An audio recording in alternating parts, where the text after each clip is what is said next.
Sana po masaya kayo, no? Kayo ay nakangiti. Yan. Para po nang sa ganun, maging maganda, maaliwalas ang ating buhay kapag tayo ay masaya. Sabi nga, di ba? Ang pagngiti o laughter is the best medicine. Ayan po yun. Sinasabi. So gusto ng Panginoon na ikaw ay laging masaya. Ayaw ng Panginoon na nakitang malungkot ka. Yan yun. Awit chapter 144. Verse 15 po ang ating teksto. Happy are the people who are in such a state. Happy are the people whose God is the Lord. Ayan. Ang Diyos ba ang iyong Panginoon? Kung ang Diyos na matunay na nasa langit at Espiritu ang iyong Diyos, ikaw ay laging magiging masaya. Ngunit kung ang Diyos mo ay iba, kung ang Diyos mo ay may mata hindi naman nakakakita, may ilong hindi nakakaamoy, may tainga hindi nakakarinig, may kamay hindi nakakahipo, may paa hindi nakakalakad, hindi ka magkakaroon ng tunay na kaligayahan. Kasi sa umagang ito, gusto ng Diyos na masaya ka. Tanyo yung batang ito, nakangiti, masaya. Di ba? Yan. God wants you to be happy. Sa wikang English natin, yan. Sabi nga doon. So, si Moses, kilala po ninyo si Moses, di po ba? Masaya si Moses eh. Doon na nasa Ehipto siya. Ngunit, mas pinili niya po ang kahirapan kaysa sa kaligayahan. Bakit kaya pinagpalit ni Moses ang karangyaan sa Ehipto at siya ay pumaroon sa parang at narinig nga ang salita ng Panginoon doon. So, mas pinili ni Moses na ang kahirapan. Bakit kaya? Alam ba ni Moses na may kaligayahan sa kahirapan? Basahin ko lang po sa inyo po. Hebreo, chapter 11, verse 23 hanggang 26 po. Ito po ang nakasulat. By faith, Moses, when he was born, was hidden 3 months by his parents because they saw he was a beautiful child and they were not afraid of the king's command. By faith, Moses, when he became of age, refused to be called the son of Pharaoh's daughter. Pharaoh's daughter po. Tingnan niyo po. See? Ito po ang anak ng Parao. Yung Pharaoh po nung araw, yung mga hari po nung sa Ehipto. Yan po ang pinakamataas po doon. Choosing rather to suffer affliction with the people of God than to enjoy the passing pleasures of sin. Mas pinili pa niya po doon na ang kahirapan sa tao ng Diyos. Ngunit alam naman ninyo ang istorya. Kung ang mga Israelita na nilabas sa Ehipto, ang daming reklamo kay Moses, di po ba? Kaya kung titingnan natin, sabi po niya, esteeming the reproach of pride greater riches than the treasures in Egypt, for he looked to the reward. So bakit mas nakita ni Moses ang kaligayahan sa yaman ni Kristo? Kung titingnan natin, Moses chose ill treatment. Why? Because it was short term. Alam niya, sandali lamang ang kaligayahan na yon. Ang kaligayahan sa kasalanan, napakaikli lamang po. So, hindi po yan ang tunay na kaligayahan. Marami sa atin ngayon, naghahanap ng sandaling kaligayahan. Pero po, si Moses, he looked toward the long-term results. Ganun po ba tayo? Naghahanap po ba tayo talaga ng kaligayahan na tunay na ito ay walang katapusang kaligayahan? Losing in order to win. Tingnan niyo po. Bakit mas sinabi natin na matatalo o losing para manalo? Paano po kaya yun? Sa John chapter 12, verse 24 to 25. Ano po ang sinabi sa atin ng ating Panginoong Hesus? John chapter 12, 24 and 25. Most assuredly, I say to you, sabi ng Panginoong Hesus, unless a grain of wheat falls into the ground and dies, it remains alone. But if it dies, it produces much grain. Tingnan niyo po, ang lalim ng sinabi ng Panginoong Hesus. Pag ito daw ay namatay, mas magpuproduce ito ng marami pa. Sabi ng Panginoon. He who love his life will lose it, and he who hate his life in this world will keep it for eternal life. Ano po ang ibig sabihin ng Panginoon? Sabi ba ng Panginoon, magalit ka sa buhay mo sa mundong ito? Hindi po yun. Ang sinasabi ng Panginoon dito, yung huwag kang mamuhay ng ayon sa kamunduhan. Nang sinasabi niya po dito, at yung pang nag-gain ka ng pinipilit mo sa buhay mo dito po, no? Yung minamahal mo yung sarili mo, puro sarili lamang iniintindi mo, at wala ka sa Panginoon. Yun ang sinasabi ng Panginoong Hesus. Kaya nga pinag-utot niya sa atin di ba? Sabi niya, kung sino gustong maging disipulo ko o tagasunod ko, pasanin mo ang cross. Sabi niya, see, take up your cross and follow me. So, tingnan natin po ang sinabi po ng Panginoon. Sa Mateo chapter 16 naman po, verse 24 to 27 po. Tingnan po natin. Samahan niyo po sa pagbabasa, mga kapatid. Matthew 16, verse 24 hanggang 27 po. Then Jesus said to his disciples, if anyone desires to come after me, let him deny himself and take up his cross and follow me. To deny himself, take up his cross, follow me. Nasaan po ang kaligayahan doon? Samantalang ang title natin, gusto ng Diyos, masaya ka. Magiging masaya ka ba doon? Yung sinasabi? Hindi ba? For whoever decides to save his life will lose it. Ayun po yung sinasabi ng Panginoon. But whoever loses his life, tignan niyo po, whoever loses his life for my sake will find it. Magkakaroon ka nga naman pala ng kaligayahan kapag ang buhay mo ay itinalaga mo, inilaan mo sa ating Panginoong Hesus. Yan po ang ibig sabihin po doon. Kaya sabi nga niya, di ba, ano bang halaga? Makamit mo man ang buong mundo. Sabi niya, mawala naman ang iyong kaluluwa. Sabi niya, or what will a man give in exchange for his soul? Ano yung mapapalit mo sa kaluluwa mo? Tandaan niyo po, pag tayo ay namatay, meron tayong panibagong buhay. Yung buhay na inasam natin, yun po yung kaligayahan. May kaluluwa po tayo. Saan pupunta ang kaluluwa mo? Dalawa lamang ang pupuntahan natin. Nalala niyo po, tinatawag na lugar na Hades, ang Abraham's bosom, at ang torment place po yun. In other words, you don't get happiness by trying to get it. Kahit anong sikap mong hanapin ang kaligayahan sa mundong ito, hindi mo makakamtan yan. Hindi mo makukuha ang kaligayahan sa mundong ito. Happiness or blessedness kung tawagin, ay matatagpuan natin yan kung saan na hindi mo inaasahan. Tingnan niyo po ang beatitude. Matthew chapter 5, verse 3 hanggang 12. Unang-una po. Diba? Blessed are the poor in spirit. Ha? Poor in spirit na nga po diba? Yung bang nahihirapan ka, sinatawag dito. No? Sabi niya doon. See, for there is the kingdom of God. So may kaligayahan doon. Sabi niya, sabi doon, blessed are those who mourn. Nagluluksa ka na, pero may kaligayahan pa din. Bakit? Sabi doon, for they shall be comforted. Nandun pong comfort mo. So the comfort of God, napakahalaga po niyan. Hindi kaya ibigay ng kahit sinong kaibigan mo ang comfort na yan. Tanging kaligayahan sa Panginoon lamang yan. Then, kung sinabi niya dito, sabi niya, blessed are the meek. Sabi niya, yung mga nagpapakumbaba. Sabi doon, for they shall inherit the earth. Yung earth na tinasabi dito, hindi itong mundong ito, ha? Ibang mundo ang sinutukoy dito. See? Tapos sabi niya po dito, blessed are those who hunger and thirst. Nauugutom ka na, nauuho ka pa, may kaligayahan pa. Yes, meron po. Bakit? Kasi inuuna mo yung katwiran ng Panginoon, hindi yung pagkain mo sa katawan. Di ba naalala niyo sa Panginoong Hesus nung tinest siya ni Diablo sa Matthew chapter 4? Do you remember him? Matthew chapter 4? Di ba? Ang sabi ng Panginoon, for they shall be filled. Pupunuin ka pala ng Diyos. Ito may kaligayahan nga naman pala. See? Blessed are the merciful. Yung mga maawain. Mag-o-obtain ka ng mercy. Anong klaseng mercy ang ma-obtain mo? Maawain ka sa kapwa mo? Ang awa ng Diyos ibubuhos niya sa iyo.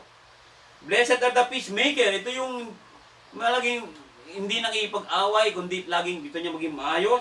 Tabo? Ano mangyayari? Tatawagin ka anak ng Diyos. Wow! Kaligayahan nga naman yan. Magiging anak ka ng Diyos. Blessed are those who are persecuted. Pinipersecute ka na. Dahil gumagawa ka ng mabuti. Hindi yung pinipersecute ka, masama ginagawa mo. Hindi ba yun, ha? You're persecuted because of righteousness. Ginagawa ka ng matuwid. Tumutulong ka sa ganito. Sabi na, sa iyo, ang sabi ng Panginoon, ang kaharian ng langit. Ang ganda. Tama mo?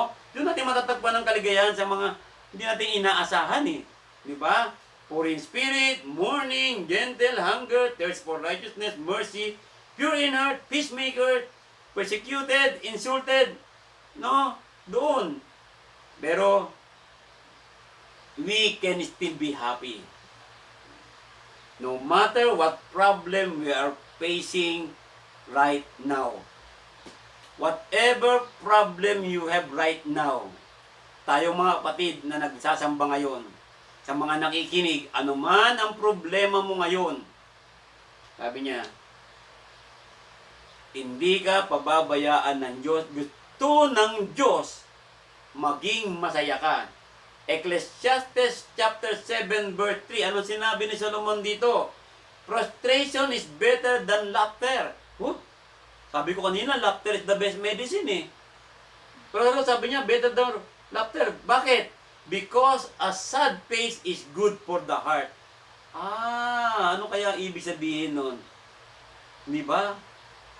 Sabi ko, huwag kang magalungkot ang mukha, di ba? Ang ibig sabihin nun, yung mga nalulungkot doon sa kasalanan, magiging mabuti yan sa iyong puso. Pansinin niyo, di ba, pag umiiyak ka, nagiging maganda pakiramdam mo. Tingnan niyo po. Di ba? Kaya po, yung frustration natin na makamit ang mundong ito, mas mabuti pa po yan kaysa sa tawa ka ng tawa sa mundong ito. Yung sinasabi doon. Saan ba matatagpuan ang kaligayahan? O where happiness is found? Unang-una po, sa Psalm chapter 128 verse 1, mapalad ang bawat tao na kay Yahweh ay may takot. Ang maalab na naisip sumunod sa kanyang utos. Doon mo matatagpuan ang tunay na kaligayahan. Fearing the Lord and walking in God's way. Not just fearing the Lord, but walking on the way that God set each one of us. Lalakad tayo doon sa nilagay na daan ng Panginoon. Tandaan niyo po, there are always two ways. There are always two places where we go. The narrow gate, the wide gate. Heaven and hell. Yan po yun. Fear is always needed. Kailangan po talaga ang takot. Takot na ang klaseng takot? Respeto. Pagsunod sa Panginoon. Kawikaan 28:14, mapalad ang taong sumusunod sa ating Diyos. Ngunit ang matigas ang ulo ay mapapahamak. Tingnan niyo po. Matigas ang ulo. Tulad niya nangyari sa Nangka, maraming kabataan matigas ang ulo. Nahuli. Di ba? Pero ang mapalad ang sumusunod sa ating Diyos. Kung ikaw ay sumusunod sa Diyos, nirerespeto mo ang mga magulang mo, nirerespeto mo ang batas. At higit sa lahat, nirerespeto mo ang salita ng Diyos. Para ikaw ay magkaroon ng tunay na kaligayahan. Ano ba magagawa ng takot sa Diyos? Unang-una, if you fear the Lord, it keep us out of trouble. Malalayo ka sa mga problema o sa mga gulo. Holding on to God's wisdom. Kapag ikaw ay may respeto, takot sa Panginoon, panghahawakan mo ang karunungan ng Diyos. Ano ba sinabi po ni Solomon sa Proverbs? Basahin ko po sa inyo ulit. Proverbs chapter 3, verse 13 at saka ang 18. Proverbs chapter 3, verse 13. Ang sabi po dito po, happy is the man who finds wisdom. Tinan niyo po. Happy is the man who finds wisdom. And the man who gains understanding. Kaya po kasi gusto ng Diyos na maging masaya ka talaga eh. Gusto ng Panginoon, despite of the problem you have right now, ano man ang kalungkutan meron ka, gusto ng Diyos na maging masaya ka. Kaya kailangan mo ang kanyang karunungan. Happy is the man who finds wisdom. Where I can find the wisdom? Saan natin malalaman ang karunungan? Dito po, sa hawak ko po na Biblia. Nandiyan lang po ang kaligayahan. Wala kang makikitang karunungan na magbibigay ng kaligayahan sa iyo. kundi sa Biblia lamang. You can only find true wisdom, only find true happiness in gaining the wisdom of the Lord. Sabi niya po doon, and the man who gains understanding, and sa verse 18 naman po, she is a tree of life to those who take hold of her, and happy are all who retain her. Tingnan niyo po, pag ikaw ang umawak doon sa wisdom, pinangawakan mo yung wisdom na yan, ikaw ay lagi magiging masaya. Yan ang gusto ng Panginoon eh. Gusto kang maging masaya eh. Kaya panghawakan mo ang kanyang salita, panatilihin mo ang kanyang mga utos. Sabi nga po doon, hindi po ba? Sabi sa Proverbs 29:18, ang sabi niya dito, where there is no revelation, sabi doon, 29:18, the people cast off restraint, but happy is he who keeps the law. Tingnan niyo po, kaligayahan daw ang magpapanatili. Kaya nga di ba naalala yung sinabi ng Panginoon? If you love me, keep my commandments. If you love Jesus, then Jesus will love you. If Jesus will love you, He will always give you joy.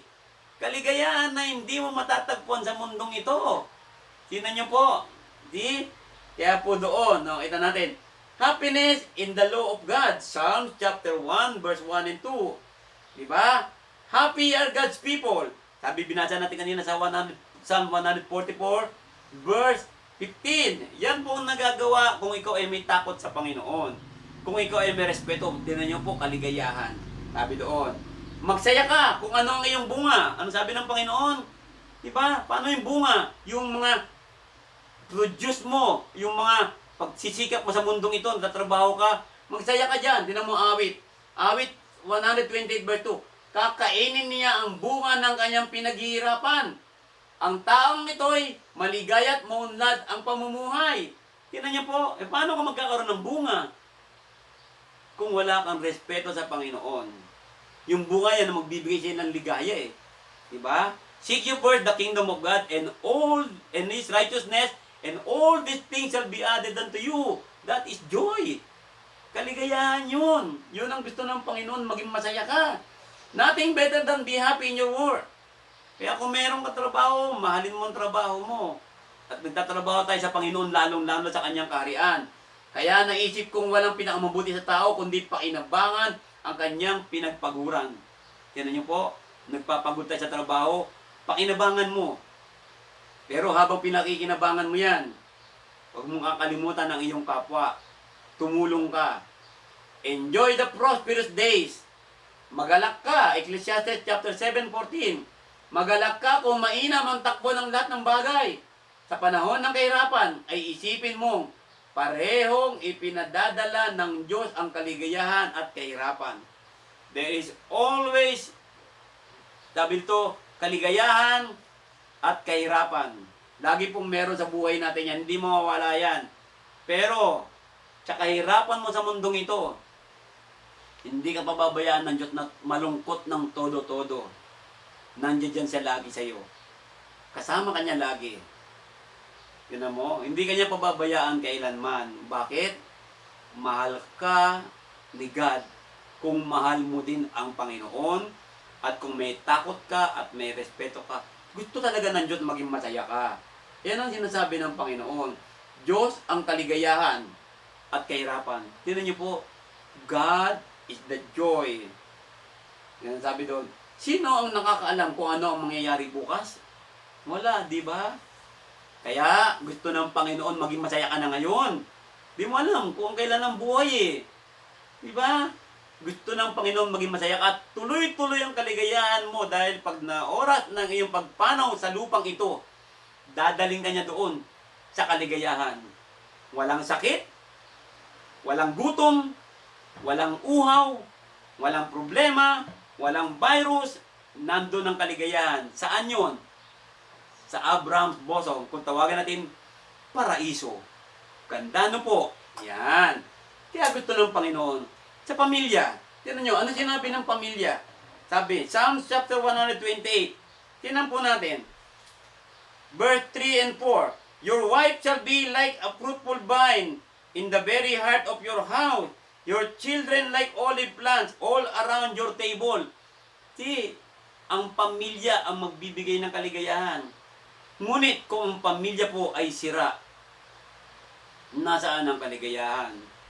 Paano mabubuo ang pamilya lagi?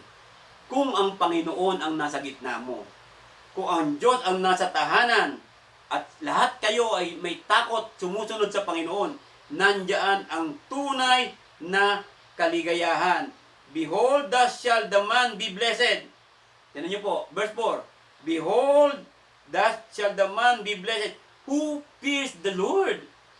Tignan niyo po, if the whole household, buong tahanan, takot sa Panginoon at sumusunod, sumasamba ayon sa Espiritu at katotohanan, lahat nagpasakop kay Kristo, nandyan po ang kaligayahan natin. Kaya sabi nga ni Solomon, di ba? Live joyfully with your wife. Children, parents, Ecclesiastes chapter 9, verse 9, pero tinukuyan na po doon sa wife. So, tingnan natin yon sa may verse 5 ng awit 128. The Lord bless you out of Zion, and may you see the good of Jerusalem all the days of your life. Yan ang sinabi niya sa mga Israelita. All the days of your life. Naalala niyo yung word na to? Last verse ng ano to? Awit 23. Psalm 23. Surely goodness and mercy shall follow me all the days of my life. Pero ano? Verse 1, Psalm 23. See, the Lord is my shepherd. If the Lord is your shepherd, then the joy nasa iyo. Gusto ng Diyos maging masaya ka eh. Basahin yung buong Psalm 23, dadaling ka nga niya doon, sa tabing batis. Kung saan doon, hindi ka na mauuhaw. Pawang kaligayahan ang bibigay sa iyo ng Panginoon. Ngunit, ang pagiging kaligayahan sa mundong ito naman, ay ang pagiging mabait sa mga mahihirap. Ang pagtulong sa mahihirap, yan ang nagbibigay ka. Di ba napakasarap ng tumulong ka sa nangangailangan? Ibang kaligayahan nararamdaman mo eh. It's not you are looking for the praise of man. Hindi naghahanap ka ng puri ng tao eh. Kundi pag tumulong ka sa tao, kahit ano man yan, maliit man yan, yung bukal sa puso mo, napakasaya, di ba? Napakasarap eh. Kaya tayo nag-isip tayo lagi ng paano tumulong sa kapwa natin eh. Hindi natin iniisip ibang tao eh. Nagtumutulong tayo, hindi tayo nag-expect na ganito. We don't expect anything from them. Hindi tayo nag-aangat ng anong mga bagay sa kanila, kundi out of love, out of fear with God, because you want to have true joy, then you share the joy in your heart to them. Yung ligaya sa puso mo, sinishare mo ito sa mga mahihirap. Kaya sabi nga ng Solomon, sa Proverbs chapter 14, tinan niyo po, sa Proverbs chapter 14, verse 21, basahin ko lang po sa inyo. Proverbs 14, 21 po. Pakinggan po natin. Sabi doon, he who despises his neighbor, sin. Kung sino nagbawalang bahala sa kanyang kapwa na nangangailangan, nagkakasala. But he who has mercy on the poor, happy is he. Tingnan niyo po, happy is he. Masaya yung mga nagbibigay ng tulong o awa sa mga mahihirap. A life long enough to see your grandchildren. Yung kaligayahan na ito, magbibigay siya ng magandang kalusugan, mahabang buhay, hanggang sa makita mo na ang iyong mga apo. Kaapu-apuhan pa. Hahaba ang buhay mo na, pakasaya. Di ba? Yan ang gusto ng Panginoon eh. Gusto ba ng Diyos mamatay ka na? No. Gusto ng Diyos magkaroon ka ng mahabang buhay na naglilingkod sa Kanya upang ang kaligayahan dito sa mundo na hindi binibigay ng mundong ito, matatamo mo. Kahit na ikaw ay nasa mundo na ito, na punong-puno ng problema, kasalanan, ang mundong ito, meron kang kaligayahan pa rin.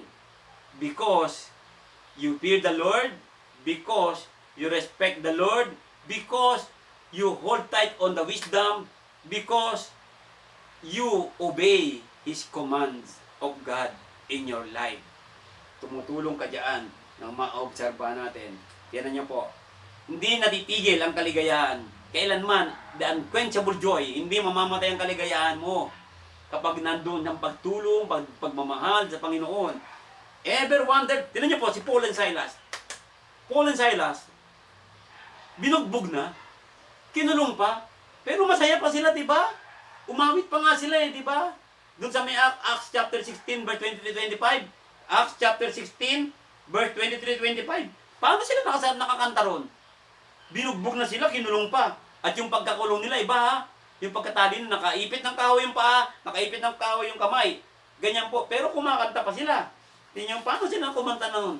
Dahil alam nila ang Diyos ay kasama nila at sila ay hindi pababayaan ng Panginoon. And when they had laid many stripes on them, latigo, marami. Sabi doon, they threw them into prison, commanding the jailer to keep them securely.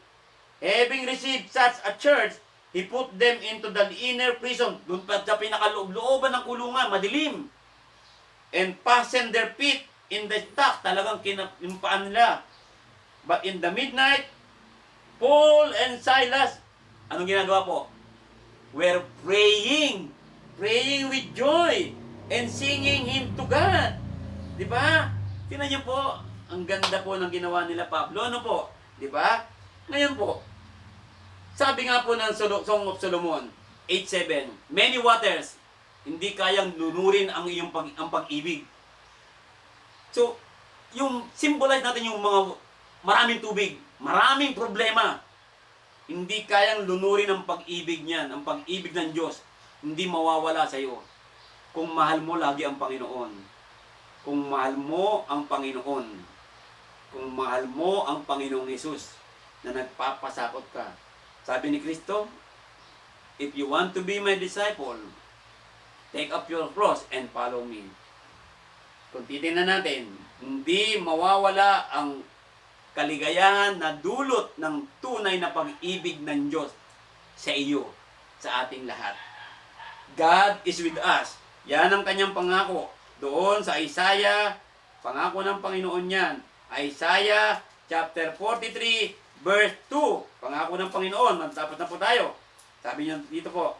See? Sabi niya, when you pass through the waters, I will be with you. And through the rivers, they shall not overflow you. When you walk through the fire, you shall not be burned, nor shall the flame scorch you. Yan yung ganda, no? See, kaligayahan ang dulot na sinasabi ng Panginoon. Kaya kailangan natin sumunod lagi sa Panginoon Diyos. Diba? Through God, we overwhelmingly conquer. Ano mako-conquer natin? Romans 8. Sa ating huling-huling babasahin po. Romans 8, 28 to 39. Basahin ko lang po sa inyo. Maganda po kasi ito. Romans 8. And we know that all things work together for good to those who love God. Ano yun? Work together for good. Kaligayahan, tinutukoy. Sabi niya doon. To those who are the called according to His purpose, for whom He foreknew, He also predestined to be conformed to the image of His Son, that He might be the firstborn among many brethren. Moreover, whom He predestined, this He also called. Whom He called, this He also justified. And whom He justified, this He also glorified. Yung mga tinawag na ng Panginoon. Ito po, nakapredestin na po ang tunay na kaligayahan sa mga susunod sa Panginoon Diyos.